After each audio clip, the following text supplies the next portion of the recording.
Assalamualaikum warahmatullahi wabarakatuh. Ketemu lagi di layar desktop bersama saya Andrian Anugrah. Dan kembali kali ini kita di segmen layar rakit PC ya. Dan untuk episode kali ini adalah rakitan PC yang kita pakai beberapa komponen kiriman brand yang kita buatkan menjadi sebuah PC ya. Seperti apa komponen yang kita gunakan untuk rakitan kali ini? Sebelum kita mulai, buat teman-teman yang belum subscribe channel layar desktop, bisa diklik dulu tombol subscribe-nya ya, untuk support terus channel ini ke depan agar lebih baik dan lebih berkembang lagi. Oke, langsung aja kita bahas ya apa saja komponen yang kita gunakan untuk rakitan kali ini.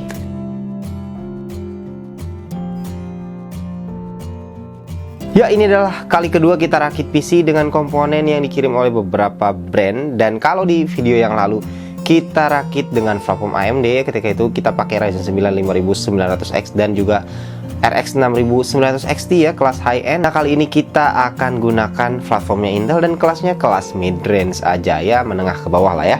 Dan apa saja komponen yang kita gunakan di sini? Untuk prosesornya kita gunakan adalah Intel Core i5 10400F ya, dengan 6 core 12 thread dengan base clock di 2,9 GHz dan boost clock up to 4,3 GHz. Ini adalah prosesor paling worth it di harga 2 jutaan yang ada saat ini ya, menurut saya pribadi ya, menurut layar desktop. Prosesor ini sangat layak dibeli untuk kelas prosesor 2 jutaan, dimana harganya saat ini sekitar 2,4-2,5 jutaan ya, dan punya performance yang pastinya nggak usah diragukan lagi ya. Secara performance gaming dia setara dengan Ryzen 5 3600 ya, dan harganya tentu lebih murah dibanding Ryzen 5 3600. Jadi ini prosesor yang sangat menarik sekali dengan price to performance yang sangat bagus sekali ya. Jadi paling worth it lah di kelas 2 jutaan yang ada saat ini. Nah, untuk motherboardnya ini adalah yang menarik karena kita dikirimi Asus Indonesia sebuah motherboard, yaitu Asus ROG Strix B560F Gaming Wi-Fi. Nah, ini adalah motherboard dengan chipset B560 dan kita pasangkan untuk i5 10400F. Jadi chipsetnya adalah 500 series dan kita gunakan B560 yang sudah support untuk overclocking memori. Jadi semenjak kehadiran Intel Gen 11 ya, kemudian ada chipset 500 series juga di situ, Intel kemudian membuka nih untuk pertama kalinya ya. Jadi chipset seri B yaitu B560 ini support untuk overclocking memori untuk pertama kalinya ya. Kalau sebelum-sebelumnya selalu di seri Z ya untuk overclocking memori maupun prosesor. Kali ini di seri B juga bisa, tapi hanya overclocking memori saja. Nah, ini menarik. Jadi kita akan gunakan motherboard dengan chipset B560 untuk i5 10400F, sehingga nanti i5 10400F bisa menggunakan RAM yang lebih kencang. Kalau sebelumnya kalau pakai chipset B460 atau misalnya H510 atau H410 itu maksimum hanya di 2666 MHz saja. Nah, kalau kali ini kita bisa jalankan dengan RAM yang lebih kencang. Nah, untuk motherboard Asus yang satu ini terbilang sebagai salah satu motherboard dengan chipset B560 yang paling lengkap yang ada di pasaran saat ini ya, yang punya fitur terlengkap, salah satu yang terlengkap lah gitu ya, dengan dukungan VRM yang tangguh ya, karena dia sudah punya 8+2 power stages. Ini menunjukkan bahwa motherboard yang satu ini sebenarnya juga bisa dipasangkan dengan prosesor kelas yang atas, misalnya di i7 11700F, kemudian i9 11900F. Ini juga cocok gitu kan ya. Kalau untuk seri K kalian ambil seri Z aja. Kalau untuk seri F nya baik itu i9 maupun i7 atau i5, ini motherboard yang punya kapabilitas yang pastinya tangguh, dengan dukungan Wi-Fi 6 juga, dengan 3 buah slot M.2 yang sudah punya thermal guard juga masing-masing. Jadi menarik sekali motherboard yang satu ini, dan harganya memang tergolong cukup tinggi untuk chipset B560, yaitu di kisaran 3,5 jutaan. Jadi ya cocoklah dengan fitur-fitur yang ditawarkan oleh motherboard yang satu ini ya. Dan berikutnya untuk VGA card kita gunakan dari Inno3D, yaitu Inno3D GTX 1650 Super ya, 4GB GDDR6. Dan ini adalah VGA card yang saat ini luar biasa langka sekali ya, sulit sekali untuk dapat sebuah 1650 Super. Dan harganya makin kesini bukan makin turun, malah makin naik. Kalau kalian lihat per Agustus 2021 ini ya, harganya bahkan sudah menyentuh di atas 6 jutaan untuk 1650 Super. Bahkan 1650 Pol saja udah di atas 5 juta saat ini ya. Ya, seperti itulah ya kondisi harga VGA saat ini. Tentu saja harapan ke depan kita berharap VGA card bisa segera kembali normal atau menunjukkan tren penurunan harga ya, supaya tentu saja rakit PC akan semakin menggeliat lagi. Nah, VGA card yang satu ini 1650 Super sudah pasti akan sangat mumpuni sekali untuk gaming di 1080p, dan dipasangkan dengan i5 10400F tentu saja akan menjadi kombinasi yang mantap sekali gitu ya. Untuk PC kelas ya low end sampai ke mid range ini sangat mantap sekali VGA card yang satu ini. Dan berikutnya untuk RAM. Nah, kalau tadi kita pakai motherboardnya chipset B560 yang support untuk overclocking memori, pastinya RAM-nya pun kita harus pakai yang kencang dong, supaya bisa di overclock atau setidaknya minimal jalan XMP dengan speed yang cukup kencang gitu kan, sehingga performance dari i5 10400F-nya bisa meningkat tentu saja. Nah, kali untuk RAM kita dikirimi oleh Corsair ya, yaitu sebuah RAM yang sudah sangat-sangat terkenal sekali, yaitu Corsair Vengeance LPX ya, 16 GB kit 3200 MHz CL16. Ini adalah RAM yang low profile ya dari Corsair, tapi punya kualitas yang jempolan. Untuk profile XMP-nya adalah 3200 MHz dengan timing 16, 18, 18, 18, 36. Dan untuk rakitan kali ini, RAM ini bisa kita overclock sampai 3866 MHz dengan sedikit kendorkan timing ke 18, 22, 22, 22, 40 ya. Jadi RAM yang luar biasa tentu saja ya. Lanjut untuk SSD, kita kembali gunakan SSD dari tim, yaitu tim CX2 Classic 1 TB. Ini adalah SSD yang dikirim oleh tim sebagaimana kita gunakan di rakitan yang lalu ya, saat kita gunakan yang rakitan full AMD. Kali ini kita kembali gunakan SSD yang satu ini, 1 TB SSD SATA ya. SSD yang dipersiapkan tim untuk kalian yang ingin hijrah dari harddisk ke SSD, ingin merasakan rasanya seperti apa, sensasinya seperti apa pakai SSD ya. Salah satu pilihannya adalah tim CX2 ini. Jadi dengan harga yang cukup terjangkau, kalian bisa pakai SSD, ganti harddisk kalian yang lama ya. Dan berikutnya untuk power supply. Nah, kali ini kita dikirimi sebuah power supply dari Aerocool, yaitu Aerocool Lux RGB 550 watt ya. Ini adalah power supply yang bersertifikasi 80 plus bronze, dan really 80 plus bronze loh ya, bukan bohong-bohongan 80 plus bronze-nya. Jadi ini bukan power supply yang sembarangan juga gitu kan. Dan untuk sistem yang menggunakan i5 10400F dan GTX 1650 Super, saya rasa power supply 550 watt 80 plus bronze ini sudah cukup mumpuni ya gitu. Dan berikutnya untuk CPU cooler. Nah, kita juga gunakan dari Aerocool lagi, yaitu Aerocool Mirage 5. Ini adalah CPU cooler yang punya desain menarik ya dari Aerocool, dan ARGB juga. Dan pastinya nggak cuma desain dan appearance yang menarik, tapi juga dia punya performance yang bagus juga, karena sudah disupport oleh 5 buah heat pipe dengan diameter masing-masing 6 mm. Jadi tergolong secara spesifikasi cukup mumpuni ya, apalagi untuk sekedar handle sebuah i5 10400F pastinya enteng sekali dengan menggunakan cooler yang satu ini. Dan nanti kita lihat ya saat kita jalankan benchmark maupun gaming seperti apa temperaturnya. Dan yang terakhir untuk casing ya, kita gunakan juga dari Aerocool, yaitu Aerocool Wave. Casing yang secara desain cukup menarik ya, terutama di bagian depannya. Kalau kalian lihat dari bagian depannya, itu depannya sebagian adalah mesh ya, dan lekukan-lekukannya menarik sekali. Dan ini adalah memang khasnya casing-casing zaman now ya, dimana banyak sekali tipe casing yang desain depannya seperti ini ya. Jadi secara desain lebih menarik dibandingkan kalau full mesh. Kalau full mesh itu kelihatannya agak kurang bagus, tapi kalau ada variasi-variasinya gitu kan, lekukan-lekukannya itu membuat desain depannya ini menjadi lebih cakep gitu kan untuk casing yang satu ini. Dan dia juga sudah dilengkapi oleh 4 buah fan RGB 120 mili ya. Jadi 3 di depan, 1 di belakang. Jadi kalian nggak usah beli fan lagi kalau beli casing yang satu ini. Dan ini casingnya ukurannya ATX ya, jadi cocok dengan motherboard yang kita gunakan kali ini. Dan tentu saja airflow dari casing ini juga bagus ya, karena depannya itu kan sebagian mesh gitu kan. Dan ditambah dia punya kabel manajemen yang juga tergolong bagus ya untuk casing kelas 500 ribuan gitu. Jadi ya saya rasa ini bisa menjadi opsi menarik ya buat kalian untuk Aerocool Wave yang satu ini. Oke, itu aja untuk komponen-komponen yang kita gunakan untuk rakitan kali ini. Tentu saja yang kita tunggu-tunggu adalah seperti apa performance-nya.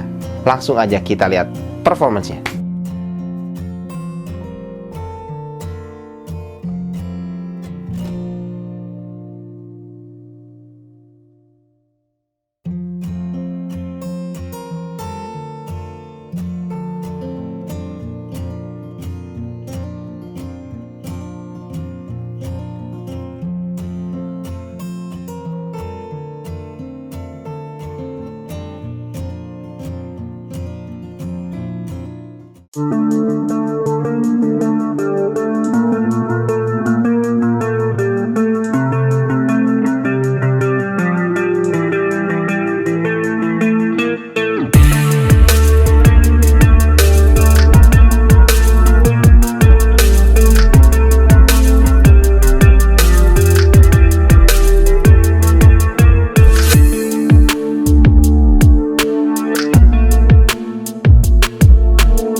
Ya, berikutnya sebagaimana khasnya di layar desktop, kita bahas mengenai konsumsi listrik dari PC rakitan kita kali ini. Dan gak cuman konsumsi listrik ya, biasa kita bahas juga mengenai biaya bayar listriknya berapa.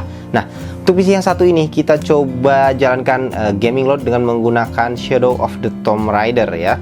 Dan di sini adalah untuk rata-rata konsumsi listriknya adalah sekitar 185 watt ketika gaming load. Nah, 185 watt ya, masih di bawah 200 watt. Saya rasa tergolong cukup irit ya. Dan berapa sih biaya bayar listriknya dengan 185 watt rata-rata konsumsi listriknya tadi itu? Seperti biasa kita coba simulasikan dengan pemakaian 3 jam per hari, 6 jam per hari, dan juga 12 jam per hari. Nah, untuk konsumsi listriknya, kalau kalian pakai 3 jam per hari, maka biaya listrik per bulan itu adalah sekitar Rp24.054. Kalau 6 jam per hari pemakaiannya, maka biaya listrik per bulannya adalah Rp48.108. Kalau 12 jam per hari pemakaiannya, itu biaya listrik per bulannya adalah Rp96.217.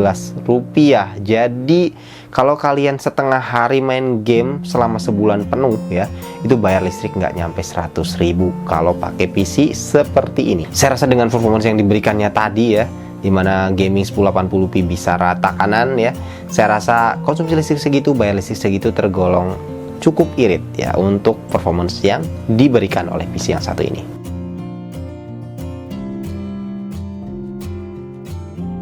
Ya teman-teman, itulah tadi ya rakitan PC kita kali ini, kombinasi antara i5 10400F dengan GTX 1650 Super ya. Dan kita gunakan komponen-komponen kiriman dari brand untuk rakitan kali ini ya. Kita rakitkan menjadi sebuah PC. Dan tentu saja yang menarik dari rakitan kali ini adalah kita gunakan motherboardnya adalah chipset B560 ya. Tepatnya kita gunakan Asus ROG Strix B560F Gaming Wi-Fi, yang mana dengan menggunakan motherboard chipset B560 ini kita bisa gunakan RAM dengan speed yang lebih kencang. Seperti halnya di video kali ini kita gunakan dari Corsair, yaitu Corsair Vengeance LPX 16GB kit 3200 MHz. Jadi kita jalankan di XMP-nya 3200 MHz, dan tentu saja membuat performance dari PC-nya menjadi lebih baik dibanding kalau kalian misalnya pakai yang masih 2666 MHz. Kalau pakai motherboard yang chipsetnya B460 atau H410 atau bahkan H510 gitu kan, dimana RAM-nya itu terbatas di 2666 MHz. Kalau kali ini kita bisa pakai yang RAM speed tinggi di 3200 MHz. Bahkan sebenarnya saya juga sempat coba, dia bisa jalan sampai ke 3866 MHz gitu kan. Untuk RAM si Corsair Vengeance LPX ini digunakan di motherboard Asus ROG Strix B560F Gaming Wi-Fi. Jadi sebuah i5 10400F kali ini bisa jalan di RAM yang lebih kencang, bahkan nggak cuma di 3200, lebih dari itu pun bisa dengan menggunakan motherboard chipset B560 ini gitu ya. Dan bahkan sebenarnya pilihannya kalau untuk ROG Strix B560F Gaming ini kan agak menengah ke atas juga ya, karena memang harganya 3,5 jutaan. Tapi kalian bisa pilih juga yang harganya lebih murah. Bahkan ada motherboard dengan chipset B560 itu yang harganya cuma 1,6 gitu kan, atau 2 jutaan gitu kan, yang lebih terjangkau. Tentu dari Asus pun ada, misalnya seperti seri TUF gamingnya yang lebih murah ya. Tapi kalau misalnya pakai yang seperti ini, B560F Gaming Wi-Fi ini pastinya akan menjamin kedepannya lebih upgradable. Tentu saja kalian bisa pakai prosesor kelas i7 ataupun i9 ya, yang seri F-nya gitu kan, bisa dipasangkan di motherboard yang satu ini. Jadi ke depan bisa di-upgrade lebih lagi. Secara performance tadi tentu saja bisa kita lihat ya, nggak usah diragukan lagi. Gaming 1080p rata kanan ya. Untuk game-game AAA seperti Shadow of the Tomb Raider, kemudian The Witcher 3 itu semua disikat rata kanan ya. Apalagi kalau hanya untuk game-game e-sport udah pasti melambung tinggi ya, mau dapat berapa FPS kalian. Jadi luar biasa lah. Dan tentu saja kita harus bahas berapa budgetnya ya. Kalau berapa budgetnya, jujur aja ini belum saya hitung lengkap, tapi nanti akan saya taruh di sini untuk detail budgetnya. Nah, saya pun juga akan memberikan opsi buat teman-teman. Jadi kalau rakitan ini kan mungkin beberapa komponennya, karena ini kumpulan dari beberapa brand, jadi harganya mungkin agak sedikit lebih tinggi karena motherboard juga kita pakai yang agak tinggi. Kemudian SSD juga 1 tera gitu kan, agak-agak lumayan tinggi. Nah, ada opsi yang lebih murahnya yang juga akan saya taruh nanti. Jadi ada 2 opsi ya. Satu opsi yang sekarang ini seperti ini rakitannya, atau opsi yang lebih murahnya dengan performance yang kurang lebih nggak akan jauh beda. Nanti ada juga akan saya taruh ya di sini untuk detailnya opsi keduanya seperti apa ya. Dan itu saja mungkin untuk rakitan PC kali ini teman-teman. Mudah-mudahan ini bisa memberi manfaat buat teman-teman di rumah ya. Sekali lagi terima kasih teman-teman sudah menonton dan support terus channel layar desktop ini ya. Sampai jumpa di video berikutnya. Jangan lupa untuk like, share, dan juga subscribe. Assalamualaikum warahmatullahi wabarakatuh.